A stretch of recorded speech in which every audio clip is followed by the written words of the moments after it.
Almatti dam ಸಂಪೂರ್ಣವಾಗಿ ಭರ್ತಿಯಾದ ಹಿನ್ನೆಲೆಯಲ್ಲಿ ಈ ವರ್ಷ ವರ್ಣನ ಕೃಪೆಯಿಂದ ಆಲಮಟ್ಟಿ ಮತ್ತು ನಾರಾಯಣಪುರ ಡ್ಯಾಮ್ ಎರಡೂ ಕೂಡ ತುಂಬ್ತಾ ಇದ್ದಾವೆ. ಆ ಹಿನ್ನೆಲೆಯಲ್ಲಿ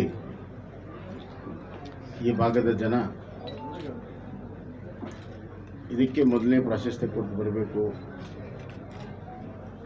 ಇಲ್ಲಿ ಪೂಜೆಯನ್ನು ಗಂಗೆ ಪೂಜೆಯನ್ನು ಇಲ್ಲಿ ಮಾಡಬೇಕು, ಬಾಗಿನ ಅರ್ಪಣೆ ಮಾಡಬೇಕನ್ನುವಂಥ ಒಂದು ಒತ್ತಾಸೆಯಿಂದ ನಾನು ಇಲ್ಲಿ ಬಂದಿದ್ದೇನೆ. ಇವತ್ತು ಅತ್ಯಂತ ಭಕ್ತಿಯ ಭಾವದಿಂದ ಪೂಜೆಯನ್ನು ಕೂಡ ಸಲ್ಲಿಸಿದ್ದೇವೆ. ಸದಾಕಾಲ ಗಂಗಾ ಮಾತೆಯ ಆಶೀರ್ವಾದ ಇಡೀ ಕನ್ನಡ ನಾಡಿನ ಜನಗಿರಲಿ, ಹೊಳೆ ಕೆರೆ ಹಳ್ಳಗಳೆಲ್ಲವೂ ಕೂಡ ತುಂಬಿರಲಿ, ರೈತನ ಹೊಲಕ್ಕೆ ಸಕಾಲಕ್ಕೆ ಮಳೆ ಆಗಲಿ, ಮಳೆ ಬೆಳೆ ಚೆನ್ನಾಗಿ ಬರಲಿ ಅಂತ ನಾನು ಬೇಡ್ಕೊಂಡಿದ್ದೆ. ಕನ್ನಡ ನಾಡಿನ ಸುಭಿಕ್ಷೆ ರೈತನ ಒಂದು ಸುಭಿಕ್ಷೆಯಲ್ಲಿದೆ ಅಂತ ನಾನು ನಂಬಿದ್ದೇನೆ. ಹೀಗಾಗಿ ರೈತನಿಗೆ ಸರಿಯಾದ ಸಂದರ್ಭದಲ್ಲಿ ಮಳೆ ಮತ್ತು ನೀರಾವರಿ ಯೋಜನೆಗಳಿಂದ ಅವನಿಗೆ ಹೊಲಕ್ಕೆ ನೀರು ಕೊಟ್ಟರೆ ಅವನು ಬಂಗಾರದ ಬೆಳೆ ಬೆಳೀತಾನೆ ಅನ್ನುವಂಥ ವಿಶ್ವಾಸ ಕೂಡ ನಮಗಿದೆ. ಆ ಹಿನ್ನೆಲೆಯಲ್ಲಿ ಅದಕ್ಕೆ ನನ್ನ ಮೊದಲನೆಯ ಪ್ರಾಶಸ್ತ್ಯ ಕೂಡ ಇದೆ. ಇವತ್ತು ರೈತಾಪಿ ವರ್ಗದವರು ಈ ಹವಾಮಾನದ ವೈಪರೀತ್ಯ ನಡುವೆ ಬದುಕ್ತಾ ಇದ್ದಾರೆ. ಅವರ ಬೇರೆ ವೃತ್ತಿಯನ್ನು ಮಾಡಿದಾಗ ಮಾತ್ರ ಅವರ ಬದುಕಿನಲ್ಲಿ ಸ್ವಲ್ಪ ಆರ್ಥಿಕ ಬೆಳವಣಿಗೆಯನ್ನು ಕಾಣ್ಬೋದು. ಒಂದು ಹಳ್ಳಿಗೆ ಹೋದ್ರೆ ನಾವು ನೋಡ್ತೀವಿ, ಎಲ್ಲ ಹಂಚಿನ ಮನೆಯಲ್ಲಿ ಒಂದು 4-5 RCC ಮನೆ ಇರ್ತಾವೆ. ಅವೆಲ್ಲ ವಿಚಾರಿಸಿದ್ರೆ ಆ ಮನೆಯೊಳಗೆ ಯಾರು ಒಬ್ಬರು ಹೊರಗಡೆ ನೌಕರಿಯರು ಮಾಡ್ತಿರ್ತಾರೆ, ಇಲ್ಲಾರ ಯಾವುದೋ ಒಂದು ಬಿಸ್ನೆಸ್ ಮಾಡ್ತಿರ್ತಾರೆ ಅಥವಾ ಕಾಂಟ್ರಾಕ್ಟ್ ಮಾಡ್ತಿರ್ತಾರೆ. ಆದ್ದರಿಂದ ಅವ್ರ ಆರ್ಥಿಕತೆ ಬೆಳಿಬೇಕಾದ್ರೆ ಮನೆಯಲ್ಲಿ 2-3 ಮಕ್ಕಳಿದ್ದರೆ ಕನಿಷ್ಠ ಒಬ್ಬರಾದರೂ ಹೊರಗಡೆ ಹೋಗಿ ಕೆಲಸವನ್ನು ಮಾಡಬೇಕಾದ್ರೆ ಶಿಕ್ಷಣ ಬಹಳ ಮುಖ್ಯ. ಶಿಕ್ಷಣ ಮತ್ತು ಸ್ಕಿಲ್ ಇಲ್ಲದೆ ಇದ್ದರೆ ಸಾಧ್ಯ ಇಲ್ಲ. ಹೀಗಾಗಿ ನನ್ನ ಮೊದಲನೇ ನಿರ್ಧಾರ, ಮುಖ್ಯಮಂತ್ರಿಯಾಗಿ ನಾನು ಒಬ್ಬನೇ ಸಚಿವ ಸಂಪುಟದ ಸದಸ್ಯನಿದ್ದರೂ ಕೂಡ ನನ್ನ ಮೊದಲನೇ ನಿರ್ಧಾರ ರೈತನ ಮಕ್ಕಳಿಗೆ PUCಯಿಂದ PGವರೆಗೂ ಸ್ಕಾಲರ್ಶಿಪ್ ಕೊಡುವಂಥ ನಿರ್ಣಯವನ್ನು ಮಾಡಿ ಸುಮಾರು 1,000 ಕೋಟಿ ರೂಪಾಯಿನ ಅದಕ್ಕೆ ತಂದಿಟ್ಟಿದ್ದೇವೆ. 18 ಲಕ್ಷ ಜನ ಮಕ್ಕಳಿಗೆ ಈಗ ಅದನ್ನು ಸ್ಕಾಲರ್ಶಿಪ್ ಕೊಡ್ತಾ ಇದ್ದೇವೆ. ಮುಂದಿನ ತಿಂಗಳು 5ನೇ ತಾರೀಕು ಬೆಂಗಳೂರಿನಲ್ಲಿ ಅದರ ಒಂದು ಲಾಂಚಿಂಗ್, ಅದರ ಕಾರ್ಯಕ್ರಮವನ್ನು ಮಾಡ್ತಾ ಇದ್ದೇವೆ. ಅಲ್ಲಿ ಎಲ್ಲ ಜಿಲ್ಲೆಯಿಂದ 5 ಮಕ್ಕಳನ್ನ ಕರೆಸಿ ಅವರಿಗೆ ಸ್ಕಾಲರ್ಶಿಪ್ ವಿತರಣೆ ಕಾರ್ಯಕ್ರಮವನ್ನು ನಾವು ಮಾಡ್ತಾ ಇದ್ದೀವಿ. ಅದೇ ರೀತಿ ಬಡವರಿಗಾಗಿ ಸಾಮಾಜಿಕ ಭದ್ರತೆ ಕೊಡಬೇಕನ್ನುವಂಥ ದೃಷ್ಟಿಯಿಂದ ಸಂಧ್ಯಾ ಸುರಕ್ಷಾ ಅಂಗವಿಕಲರ ವಿಧವಾ ಮಾಸಾಸನ ಕೂಡ ಹೆಚ್ಚು ಮಾಡಿದ್ದೇವೆ. ಅದು ಕೂಡ ಬರುವಂಥ ತಿಂಗಳುಗಳಿಂದ ಅದು ಬಡವರಿಗೆ ಮುಟ್ಟುವಂಥ ಎಲ್ಲ ವ್ಯವಸ್ಥೆಗಳನ್ನು, ಆದೇಶಗಳನ್ನು ಕೂಡ ನಾವು ಮಾಡಿದ್ದೇವೆ. ಅಲ್ಲದೆ ಅಮೃತ ಯೋಜನೆಗಳನ್ನು ಮಾಡಿದ್ದೇವೆ. ಅದಕ್ಕೆ ಮೊನ್ನೆ ಕ್ಯಾಬಿನೆಟ್ನಲ್ಲಿ ಅದಕ್ಕೆ ಒಪ್ಪಿಗೆ ಕೂಡ ಪಡೆದಿದ್ದೇವೆ. ಈ ವಾರದಲ್ಲೇ ಅವೆಲ್ಲವೂ ಕೂಡ ಆ ಇಲಾಖೆಯ ಆದೇಶಗಳ ಹೊರಬೀಳ್ತವೆ ಮತ್ತು ಅನುಷ್ಠಾನವನ್ನು ನಾವು ಕೂಡಲೇ ಪ್ರಾರಂಭ ಮಾಡ್ತೇವೆ. ಅದರ ವಿವರಕ್ಕೆ ನಾನು ಹೋಗೋದಿಲ್ಲ. ಇಲ್ಲಿ ನಾನು ಇವತ್ತು ಬಂದಿರುವಂಥದ್ದು ಸಂದರ್ಭದಲ್ಲಿ ಬಿಜಾಪುರ ಮತ್ತು ಬಾಗಲಕೋಟೆಯಲ್ಲಿ ಇರುವಂಥ ಕೋವಿಡ್ ಸ್ಥಿತಿಗತಿ, ಯಾಕಂದರೆ ಇದು ಮಹಾರಾಷ್ಟ್ರಕ್ಕೆ ಹೊಂದ್ಕೊಂಡಿರುವಂಥ ಬಿಜಾಪುರ ಜಿಲ್ಲೆ, ಅದಕ್ಕೆ ಹೊಂದ್ಕೊಂಡಿರುವಂಥ ಬಾಗಲಕೋಟೆ ಜಿಲ್ಲೆ ಇರೋದ್ರಿಂದ ನಾನು ಎಲ್ಲ ಗಡಿ ಜಿಲ್ಲೆಗಳಿಗೆ ಪ್ರವಾಸವನ್ನು ಮಾಡ್ತಾಯಿದ್ದೆ. ಮೈಸೂರಲ್ಲಿ ಹೋಗಿದ್ದೆ, ಮಂಗಳೂರು, ಉಡುಪಿಗೆ ಹೋಗಿದ್ದೆ, ಈಗ ಇಲ್ಲಿ ಬಂದಿದ್ದೇನೆ. ಮುಂದೆ ಗುಲ್ಬರ್ಗ, ಬೀದರಲ್ಲಿ ಕೂಡ ಹೋಗ್ತಾ ಇದೆ. ಮಹಾರಾಷ್ಟ್ರ ಮತ್ತು ಕೇರಳ ಗಡಿಯಲ್ಲಿ ನಾವು ಕಟ್ಟೆಚ್ಚರವನ್ನು ವಹಿಸ್ಕೋಬೇಕಾಗಿದೆ. ಕಳೆದ ಬಾರಿ ಮೊದಲನೇ ಅಲೆ ಮತ್ತು 2ನೇ ಅಲೆ ಪ್ರಾರಂಭದಲ್ಲಿ ಇವೆರಡು ರಾಜ್ಯಗಳಿಂದಲೇ ನಮ್ಮ ರಾಜ್ಯಕ್ಕೆ ಹರಡಿರುವಂಥದ್ದು ಗುರುತಿಸಿ ಇವತ್ತು ಈ ಜಿಲ್ಲೆಗಳ ಸ್ಥಿತಿಗತಿಯನ್ನು ನೋಡಿ ಕ್ರಮಗಳನ್ನು ತೆಗೆದುಕೋಬೇಕು ಅಂತ ಇಲ್ಲಿ ಬಂದಿದ್ದೇನೆ. ಇಲ್ಲಿ 2 ಜಿಲ್ಲೆಗಳಲ್ಲಿ ಇವತ್ತು ಬಹುತೇಕವಾಗಿ ನಿಯಂತ್ರಣಕ್ಕಿದೆ. ಇಲ್ಲಿ 2ನೇ ಅಲೆಯಲ್ಲಿ ಜಿಲ್ಲಾಡಳಿತ, ಜನಪ್ರತಿನಿಧಿಗಳು, ಮಂತ್ರಿಗಳು ಭಾಳ ಉತ್ತಮವಾದಂಥ ಕೆಲಸವನ್ನು ಮಾಡಿದ್ದಾರೆ. ನಮ್ಮ ನಾಯಕರಾದಂಥ ಯಡಿಯೂರಪ್ಪನವರ ನಾಯಕತ್ವದಲ್ಲಿ ಕೋವಿಡ್ ನಿರ್ವಹಣೆ ಇಡೀ ರಾಜ್ಯದಲ್ಲಿಯೇ ಅತ್ಯುತ್ತಮವಾಗಿತ್ತು. ಅದರ ಪರಿಣಾಮವಾಗಿ ಈ ಎಲ್ಲ ಜಿಲ್ಲೆಗಳಲ್ಲಿ ಸಾಕಷ್ಟು ಸವಾಲುಗಳಿದ್ದರೂ ಕೂಡ ಅದನ್ನ ಎದುರಿಸಿ ಜನರಿಗೆ ಚಿಕಿತ್ಸೆ ಕೊಡೋದರಿಂದ ಹಿಡಿದು ಎಲ್ಲ ಕ್ರಮಗಳನ್ನು, ಆರೋಗ್ಯ ಕ್ರಮಗಳನ್ನು ತೆಗೆದುಕೊಂಡು ನಾವು ಕೋವಿಡನ್ನು ಎದುರಿಸಲು ಯಶಸ್ವಿಯಾಗಿದೆ. ಬಿಜಾಪುರ ಮತ್ತು ಬಾಗಲಕೋಟೆ ಜಿಲ್ಲೆಯಲ್ಲಿ ಸೀಮಿತವಾಗಿ ಹೇಳಬೇಕಾದ್ರೆ, ಬಿಜಾಪುರ ಜಿಲ್ಲೆಯಲ್ಲಿ ಒಂದು 2-3 ಬೇಡಿಕೆಗಳು ಬಂದಿದೆ. ಮೊದಲನೇದು ಸೂಪರ್ ಸ್ಪೆಷಾಲಿಟಿ ಹಾಸ್ಪಿಟಲ್ ಇದೆ, 120 ಬೆಡ್ಡಿಂದು. ಅದು ಪೂರ್ಣ ಮಾಡಬೇಕು. ಸೆಕೆಂಡ್ ಆ್ಯಂಡ್ ಥರ್ಡ್ ಫ್ಲೋರನ್ನು ನಿರ್ಮಾಣ ಮಾಡೋದಕ್ಕೆ ಅನುಮತಿಯನ್ನು ಕೊಡಬೇಕು, ಅಂದರೆ ಮಾತ್ರ ಬೆಡ್ಗಳು ಹಾಕಿ ಉಪಯೋಗ ಆಗ್ತದೆ ಅಂತ. ಅದನ್ನು 40 ವೆಂಟಿಲೇಟರ್ಸ್ ಇರುವಂಥ ಒಂದು ಆಸ್ಪತ್ರೆ ಆಗ್ತದೆ. ಅದನ್ನು ಬರುವಂಥ ದಿನಗಳಲ್ಲಿ ಅದಕ್ಕೆ ಸುಮಾರು 22 ಕೋಟಿ ರೂಪಾಯಿ ಬೇಕಾಗ್ತದೆ. ಅದರ ಒಂದು ಅನುಮತಿಯನ್ನು ಕೊಡ್ತೀನಿ ಮತ್ತು ಸೂಪರ್ ಸ್ಪೆಷಾಲಿಟಿ ಹಾಸ್ಪಿಟ್ಲಿಗೆ ಎಲ್ಲ ರೀತಿಯ ಸಹಾಯ ಮಾಡುವಂಥ ನಿರ್ಣಯವನ್ನು ಹೋದ ತಕ್ಷಣವೇ ನಾನು ಮಾಡ್ತೇನೆ. ಎರಡನೇದು ವ್ಯಾಕ್ಸಿನೇಷನ್ ಬಗ್ಗೆ ಬೇಡಿಕೆ ಬಂತು. ನಮ್ಮ ಬಿಜಾಪುರ ಮತ್ತು ಬಾಗಲಕೋಟೆ ಎರಡೂ ಜಿಲ್ಲೆಯ ಕೆಪಾಸಿಟಿ 25,000 ಒಂದು ದಿವಸಕ್ಕೆ ನಾವು ಮಾಡಬಹುದು ಅಂತ ಜಿಲ್ಲಾಡಳಿತ ಒಂದು ಇಂಡಿಕೇಶನ್ ಕೊಟ್ಟಿದೆ. ಆ ಹಿನ್ನೆಲೆಯಲ್ಲಿ ಈಗಾಗಲೇ ಅವರಿಗೆ 15,000 ಬರ್ತಾ ಇದೆ. ಬರುವಂಥ 3-4 ದಿವಸದೊಳಗಡೆ ಪ್ರತಿ ದಿವಸ 25,000 ಕೊಡುವಂಥ ವ್ಯವಸ್ಥೆಗಳಿಗೆ ನಾನು ಹೋದ ತಕ್ಷಣವೇ ನಮ್ಮ ಚೀಫ್ ಸೆಕ್ರೆಟರಿ ಮತ್ತು ಹೆಲ್ತ್ ಸೆಕ್ರೆಟರಿಗೆ ಮಾತನಾಡಿ ಅದಕ್ಕೆ ಎಲ್ಲ ರೀತಿಯ ಒಂದು ಕ್ರಮಗಳನ್ನು ನಾವು ಜರುಗಿಸ್ತೇವೆ. ಎರಡೂ ಜಿಲ್ಲೆಗೆ ಪ್ರತಿ ದಿವಸ 25,000 ವ್ಯಾಕ್ಸಿನೇಷನ್ ಮಾಡೋದಕ್ಕೆ ವ್ಯವಸ್ಥೆಗಳನ್ನು ಮಾಡ್ತೇವೆ. ಮೂರನೇದ್ದು ಈ ಬ್ಲ್ಯಾಕ್ ಫಂಗಸ್ ಏನಿದೆ ಈಗ ಕಮ್ಮಿ ಆಗಿದೆ, ಆದರೂ ಕೂಡ ಅದ್ರ ಬಗ್ಗೆ ನಿಗಾ ಇಡೋಕ್ಕೆ ನಾನು ಸೂಚನೆಯನ್ನು ಕೊಟ್ಟಿದ್ದೇನೆ. ಮತ್ತು ಈ ಬ್ಲ್ಯಾಕ್ ಫಂಗಸ್ ಟ್ರೀಟ್ಮೆಂಟು ಆಸ್ಪತ್ರೆ ನಂತರ ಮನೆಗೆ ಹೋದಾಗೂ ಕೂಡ ಅವರು ಇಂಜೆಕ್ಷನ್ ತೊಗೋಬೇಕಾಗ್ತದೆ. ಅದು ಭಾಳ ಒಂದು ಕಾಸ್ಟ್ಲಿ ಇಂಜೆಕ್ಷನ್. ಅದು ಒಂದೊಂದು ಇಂಜೆಕ್ಷನ್ ಒಟ್ಟು 10,000 to 12,000 ರೂಪಾಯಿ ಆಗ್ತದೆ. ಅದನ್ನು 3-4 ವಾರ ತೊಗೋಬೇಕಾಗ್ತದೆ. ಆ ಹಿನ್ನೆಲೆಯಲ್ಲಿ ಅದೆಷ್ಟೇ ಖರ್ಚು ಬಂದರೂ ಕೂಡ ಖಾಸಗಿ ಮನೆಯಲ್ಲಿ ಡಿಸ್ಚಾರ್ಜ್ ಆಗಿ ಹೋದರೂ ಕೂಡ ಆ ವ್ಯಾಕ್ಸಿನೇಷನನ್ನು ಸರ್ಕಾರ ವತಿಯಿಂದ ಪೂರೈಸಬೇಕನ್ನುವಂಥ ತೀರ್ಮಾನ ಮಾಡಿದ್ದೇವೆ. ಆ ಜನರಿಗೆ ಯಾರಿಗೆ ಬ್ಲ್ಯಾಕ್ ಫಂಗಸ್ ಆಗಿದೆ ಆ ಟ್ರೀಟ್ಮೆಂಟ್ ಸಂಪೂರ್ಣ ಗುಣಮುಖವಾದವರೆಗೂ ನಮ್ಮ ಸರ್ಕಾರ ವೆಚ್ಚದಲ್ಲಿ ಅವ್ರಿಗೆ ಟ್ರೀಟ್ಮೆಂಟನ್ನು ಕೊಡುವಂಥ ತೀರ್ಮಾನವನ್ನು ಕೂಡ ನಾನು ಮಾಡಿದ್ದೆ. ಇನ್ನು 3ನೇ ಅಲೆಗೆ ಸಂಬಂಧಪಟ್ಟಂಗೆ ಮಕ್ಕಳಿಗೆ ಜಾಸ್ತಿ ಬರ್ತದೆ ಅನ್ನುವಂಥದ್ದು ತಜ್ಞರ ಅಭಿಪ್ರಾಯ. ಆ ಹಿನ್ನೆಲೆಯಲ್ಲಿ ಈಗ ನಾನು ಸೂಚನೆ ಕೊಟ್ಟಿದ್ದೇನೆ, ಇಡೀ ರಾಜ್ಯದಲ್ಲಿ ಸೂಚನೆ ಕೊಟ್ಟಿದ್ದೇನೆ, ಇವೆರಡು ಜಿಲ್ಲೆಗೆ ವಿಶೇಷವಾಗಿ ಸೂಚನೆ ಕೊಟ್ಟಿದ್ದೇನೆ. ಚಿಲ್ಡ್ರನ್ ಹೆಲ್ತ್ ಕ್ಯಾಂಪ್ ಮಾಡಿ, ಮಕ್ಕಳ ಆರೋಗ್ಯ ಶಿಬಿರಗಳನ್ನು ಮಾಡಿ. ಅದರಲ್ಲಿ 2 ವಿಭಾಗ. ಮಕ್ಕಳ ಒಂದು ಬೆಳವಣಿಗೆ ಇರೋದಿಲ್ಲ, ಅವರ ಪೌಷ್ಟಿಕ ಆಹಾರದ ಕೊರತೆ ಇರ್ತದೆ. ಅದಕ್ಕೆ ಪೌಷ್ಟಿಕ ಆಹಾರನ ಸಪ್ಲೈ ಮಾಡುವಂಥ ವುಮನ್ ಆ್ಯಂಡ್ ಚೈಲ್ಡ್ ವೆಲ್ಫೇರಲ್ಲಿ ಕಿಟ್ ಇದೆ, ಅವುಗಳನ್ನು ಸರಬರಾಜು ಮಾಡಬೇಕು ಮತ್ತು ಸೂಪರ್ವೈಸ್ ಮಾಡಬೇಕು. ಎರಡನೇದಾಗಿ ಹೆಚ್ಚಿನ ರೋಗಗಳಿತ್ತಂದರೆ ಜಿಲ್ಲಾ ಆಸ್ಪತ್ರೆಗೆ ಕೂಡಲೇ ಅವುಗಳನ್ನು ಕಳಿಸುವಂಥ ವ್ಯವಸ್ಥೆಗಳನ್ನು ಮಾಡಬೇಕು. ಮತ್ತು ಜಿಲ್ಲಾ ಆಸ್ಪತ್ರೆಯಲ್ಲಿ ICU ಬೆಡ್ಗಳನ್ನು ಚಿಲ್ಡ್ರನ್ಗೆ ಮೀಸಲಾಗಿಡಬೇಕು ಅನ್ನುವಂಥ ಸೂಚನೆಯನ್ನು ಕೂಡ ನಾನು ಇವತ್ತು ಕೊಟ್ಟಿದ್ದೇನೆ. ಇನ್ನು ಈ ಫ್ಲಡ್ಸ್ಗಳ ಬಗ್ಗೆ, ಹಳ್ಳಿಗಳ ರಸ್ತೆಗಳ ಬಗ್ಗೆ ಹೇಳಿದ್ದಾರೆ. ಮತ್ತು ಕೆಲವು ಮನೆಗಳಿಗೆ ಪರಿಹಾರ ಕೊಡುವುದರಲ್ಲಿ ಒಂದು ಊರಲ್ಲಿ ಕೆಲವರಿಗೆ ನೀರು ಪ್ರವೇಶ ಆಗಿದೆ ಅಂತ ಕೊಟ್ಟಿದ್ದಾರೆ, ಇನ್ನೊಂದಿಲ್ಲ ಅಂತ ನಾಮ್ಸ್ ಪ್ರಕಾರ ಕೊಟ್ಟಿರ್ತಾರೆ. ಅದನ್ನು ಮಾನವೀಯತೆಯಿಂದ ಪರಿಶೀಲನೆ ಮಾಡೋ ಸಲುವಾಗಿ ನಾನು ಹೋದ ತಕ್ಷಣವೇ 2019ರಲ್ಲಿ ಏನು ಮಾಡಿದ್ರು ಅದನ್ನು ನೋಡಿಕೊಂಡು ಮುಂದಿನ ಎಲ್ಲರಿಗೂ ಏನು ಕೊಡಬೇಕಾಗುತ್ತೋ ಎಷ್ಟಾಗುತ್ತೋ ಇದೆಲ್ಲ ನೋಡಿಕೊಂಡು ಒಂದು ತೀರ್ಮಾನವನ್ನು ಆದಷ್ಟು ಬೇಗನೆ ಹೋದ ತಕ್ಷಣ ಮಾಡ್ತೀನಿ. ಎಲ್ಲಕ್ಕಿಂತ ಮುಖ್ಯವಾಗಿ ಈ UKP ಸ್ಟೇಜ್ 3 ಇದರ ಒಂದು ಅನುಷ್ಠಾನ ಈ ಭಾಗದ ಜನರ ಒಂದು ನಿರೀಕ್ಷೆ ಇದೆ. ಮತ್ತು ಅದರ ಜೊತೆಗೆ ಮುಳುಗಡೆ ಆಗುವಂಥ ವಿಚಾರವೂ ಕೂಡ ಆತಂಕದಲ್ಲಿದೆ. ಹೀಗಾಗಿ ನಿಮ್ಗೆ ನೆನಪಿರಬೇಕು, ನಾನು ನೀರಾವರಿ ಸಚಿವ ಇದ್ದಾಗ ಅದು DPR ಮಾಡಿಸಿ ಅದಕ್ಕೆ ಅನುಮೋದನೆಯನ್ನು ನಾವು ಪಡ್ಕೊಂಡಿದ್ವಿ.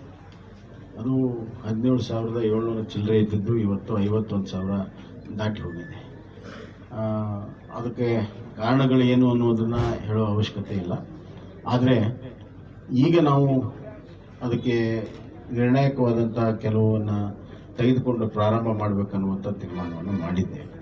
ನಾನು ನೀರಾವರಿ ಇಲಾಖೆಯ ಪರಿಶೀಲನೆ ಮಾಡೋ ಸಂದರ್ಭದಲ್ಲಿ ಇದೇ ಭಾಗದವರು ನಾಯಕರಾದಂಥ ಕಾರಜೋಳ ಅವರು ನಾವು ಇವತ್ತು ಬೃಹತ್ ಮತ್ತು ಮಧ್ಯಮ ನೀರಾವರಿ ಸಚಿವರಾಗಿ ಚಾರ್ಜ್ ತಗೊಂಡಿದ್ದಾರೆ. ಅವರು ಕೂಡ ಭಾಳಷ್ಟು ಆಸಕ್ತಿಯನ್ನು ವಹಿಸಿದ್ದಾರೆ. ಅವರು ಕೆಲವು ಸಲಹೆ ಸೂಚನೆಗಳನ್ನು ಕೂಡ ಕೊಟ್ಟಿದ್ದಾರೆ ಮತ್ತು ಬೇರೆ ಬೇರೆಯವರು ಕೂಡ ಭಾಳಷ್ಟು ಸಲಹೆ ಸೂಚನೆಗಳನ್ನು ಕೊಡ್ತಾ ಇದ್ದಾರೆ.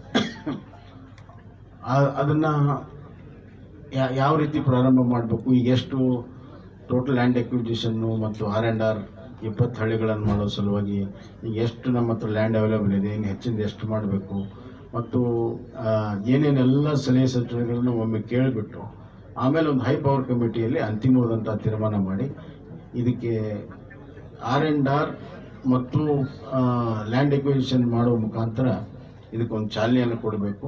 524ಗೆ ಎತ್ತರಿಸೋ ಸಲುವಾಗಿ ಏನೋ ಪ್ರೀ ಕಂಡೀಷನ್ ಇದೆ, R&R ಮಾಡಲೇಬೇಕು ಅಂತೇನು ಕಾನೂನು, ಹೊಸ ಕಾನೂನು ಕಂಡೀಷನ್ ಇದೆ. ಅದರ ಅನುಗುಣವಾಗಿ ಸ್ಟೆಪ್ಗಳನ್ನು ತಗೋಬೇಕು ಅನ್ನೋಂಥ ತೀರ್ಮಾನವನ್ನು ಮಾಡಿದ್ದೇವೆ. ನಾನು ಅತಿ ಶೀಘ್ರದಲ್ಲಿಯೇ ಬಿಜಾಪುರ ಬಾಗಲಕೋಟೆಯ ಎಲ್ಲ ಜನಪ್ರತಿನಿಧಿಗಳ ಸಭೆಯನ್ನು ಮತ್ತು ತಾಂತ್ರಿಕ ಪರಿಣಿತರನ್ನು, ಇಲಾಖೆಯ ಮುಖ್ಯಸ್ಥರನ್ನು, ನಮ್ಮ ಕಾರಜೋಳ ಸಾಹೇಬರು ಮತ್ತು ಸಂಬಂಧಪಟ್ಟಂಥ ಸಚಿವರನ್ನ, ರೆವಿನ್ಯೂ ಸಚಿವರೆಲ್ಲರ ಒಂದು ಮಹತ್ವದ ಒಂದು ಸಭೆಯನ್ನು ಕರಿತೀನಿ. ಇಡೀ ಅರ್ಧ ದಿವಸ ಅಥವಾ ಒಂದು ದಿವಸ ಪೂರ್ತಿ ಕೂತ್ಕೊಂಡು, ಇದು ಭಾಳ ರಾಜ್ಯದ ಮಹತ್ವದ ಯೋಜನೆ ಇದೆ. ಸುಮಾರು 5,60,000 ಹೆಕ್ಟೇರ್ ಪ್ರದೇಶ ನೀರಾವರಿ ಆಗುವಂಥ ಬೃಹತ್ ಯೋಜನೆ ಇದೆ. ತಮಗೆ ಗೊತ್ತಿದೆ ಇದರ ಬಗ್ಗೆ, ನಮಗಿರುವಂಥ ಆಸಕ್ತಿ ತಮ್ಗೆ ಗೊತ್ತಿದೆ. 2009ರಲ್ಲೇ ಮುಳವಾಡ್, ಚಿಮಲ್ಗಿ, ಗುತ್ತಿ ಬಸವಣ್ಣ, ಮಲ್ಲಾಬಾದ್, ಕೊಪ್ಪಳ ಏತ್ ನೀರಾವರಿ, ಹೆರ್ಕಲ್ಲು, ಭೀಮಾ ಪ್ಲ್ಯಾಂಕ್, ಈ 9 ಯೋಜನೆಗಳಿದ್ದಾವೆ. ಅವುಗಳಿಗೆ ನಾನು ಚಾಲನೆಯನ್ನು ಕೊಟ್ಟಿದ್ದೆ. ಅದರ ವಿವರವನ್ನು ಹೇಳುವಂಥ ಅವಶ್ಯಕತೆ ಇಲ್ಲ ಅಂತ ಭಾವಿಸ್ತೀನಿ. ಈಗಿನ ಅಂತಾರಾಜ್ಯ ವಿವಾದ ಇದೆ, ಇದು ಕೋರ್ಟಲ್ಲಿ ನೋಟಿಫಿಕೇಷನ್ ಸಲುವಾಗಿ ಸುಪ್ರೀಂ ಕೋರ್ಟ್ನಲ್ಲಿದೆ. ನಾನು ಮುಂದಿನ ವಾರ ದಿಲ್ಲಿಗೆ ಹೋದಂಥ ಸಂದರ್ಭದಲ್ಲಿ ನಾವು, ಕಾರಜೋಳವರು, ನಿರಾಣಿಯವರೆಲ್ಲರೂ ಬರ್ತಾರೆ. ಅಲ್ಲಿ ನಮ್ಮ ಲೀಗಲ್ ಟೀಮ್ ಜೊತೆಗೆ, ನಮ್ಮ AGಯವರು ಮತ್ತು ನಮ್ಮ ಲೀಗಲ್ ಟೀಮ್ ಜೊತೆಗೆ ಚರ್ಚೆ ಮಾಡಿ ಆದಷ್ಟು ಬೇಗನೆ ಸುಪ್ರೀಂ ಕೋರ್ಟ್ನಲ್ಲಿ ಇದಕ್ಕೆ ಒಂದು ನೋಟಿಫಿಕೇಷನ್ ಆಗೋದಕ್ಕೆ ಒಂದು ಆಜ್ಞೆಯನ್ನು ಪಡ್ಕೊಳ್ಳೋದು ಸಲುವಾಗಿ ಮಾಡ್ತೀವಿ. ಮಹಾರಾಷ್ಟ್ರ ಮತ್ತು ಕರ್ನಾಟಕ ಒಟ್ಟಿಗೆ ನಾವು ಇದನ್ನು ಫೈಟ್ ಮಾಡ್ತೀವಿ. ಮಹಾರಾಷ್ಟ್ರ ಕೂಡ ನೋಟಿಫಿಕೇಷನ್ ಆಗಬೇಕು ಅಂತ ಅವರು ಕೂಡ ಫೈಟ್ ಮಾಡ್ತಾಯಿದ್ದಾರೆ. ಈ ಹಿನ್ನೆಲೆಯಲ್ಲಿ ನಾನು ಮಹಾರಾಷ್ಟ್ರದ ನೀರಾವರಿ ಸಚಿವರಿಗೆ ಮಾತನಾಡಿದ್ದೀನಿ, 2 ಬಾರಿ ಮಾತನಾಡಿದ್ದೇನೆ, ಜಯಂತ್ ಪಾಟೀಲ್ ಅವರಿಗೆ, ಮತ್ತು ಮಹಾರಾಷ್ಟ್ರದ ಅಗ್ರಗಣ್ಯ ನಾಯಕರಾದಂಥ ಶರದ್ ಪವಾರ್ ಅವರಿಗೂ ಕೂಡ ನಾನು ಮಾತನಾಡಿದ್ದೇನೆ. ಅವರು ಕೂಡ ಭಾಳ ಸಹಮತವನ್ನು ವ್ಯಕ್ತಪಡಿಸಿದ್ದಾರೆ. ದಿಲ್ಲಿಯಲ್ಲಿ ಬಂದಾಗ ನಾವು ಜಂಟಿ ಸಭೆಯನ್ನು ಮಾಡಿ ಇದರ ಬಗ್ಗೆ ಏನು ಕ್ರಮ ತೆಗೆದುಕೋಬೇಕು, ಲೀಗಲ್ಲು ಮತ್ತು ಪೊಲಿಟಿಕಲ್ ನಾವು ಒಟ್ಟಿಗೆ ತೆಗೆದುಕೊಳ್ಳೋಣ ಅನ್ನುವಂಥ ಒಂದು ಮಾತನ್ನು ಹೇಳಿದ್ದಾರೆ. ದಿಲ್ಲಿಗೆ ಹೋದಾಗ ಅವ್ರನ್ನೂ ಕೂಡ ಭೇಟಿಯಾಗಿ ಇದನ್ನು ನೋಟಿಫಿಕೇಷನ್ಗೆ ಏನು ಬೇಕು ಸುಪ್ರೀಂ ಕೋರ್ಟ್ನಲ್ಲಿ 2 ರಾಜ್ಯ ಒಟ್ಟು ಸೇರಿ ಏನೆಲ್ಲ ಮಾಡೋಕ್ಕೆ ಸಾಧ್ಯ ಇದೆ ಅವನ್ನ ಮಾಡಿ ಆದಷ್ಟು ಬೇಗನೆ ನೋಟಿಫಿಕೇಷನನ್ನು ಪಡ್ಕೊಳ್ತೇವೆ ಅನ್ನುವಂಥದ್ದನ್ನು ಈ ಸಂದರ್ಭದಲ್ಲಿ ನಾನು ಹೇಳಕ್ಕೆ ಇಚ್ಛೆಪಡ್ತೇನೆ. ಈ ಮಧ್ಯೆ ಸ್ಟೇಜ್ 1, ಸ್ಟೇಜ್ 2 ಅಲ್ಲಿ ಎಕ್ಸ್ಟೆಂಡೆಡ್ ಯೋಜನೆಗಳಿದ್ದಾವೆ, ವಿಸ್ತೃತವಾದಂಥ ಯೋಜನೆಗಳಿದ್ದಾವೆ. ಅದಕ್ಕೆ ಮತ್ತು ಬೂದಾಳ್ ಪಿರಾಪುರ ಮತ್ತು ಸೊನ್ನತಿ ಏತ್ ನೀರಾವರಿ UKP ಹಂತ 2 ವಿಸ್ತರಣೆ ಯೋಜನೆ. ಇದರಲ್ಲಿ ರಾಮ್ತಾಳ್, ಮರೋಳ್ ಏತ್ ನೀರಾವರಿ, ತಿಮ್ಮಾಪುರ್, ನಂದವಾಡ್ಗಿ, ಬೂದಾಳ್ ಪಿರಾಪುರ ಯೋಜನೆಗಳು ಸೇರಿಕೊಂಡಿವೆ ಮತ್ತು NRBC ಡಿಸ್ಟ್ರಿಬ್ಯೂಟರಿ 9A ಕೂಡ ಸೇರಿದೆ. ಇದರ ಜೊತೆಗೆ ಯಾದಗಿರಿ ಜಿಲ್ಲೆಯ ಸೊನ್ನತಿ ಏತ್ ನೀರಾವರಿ ಕೂಡ ಸೇರಿದೆ.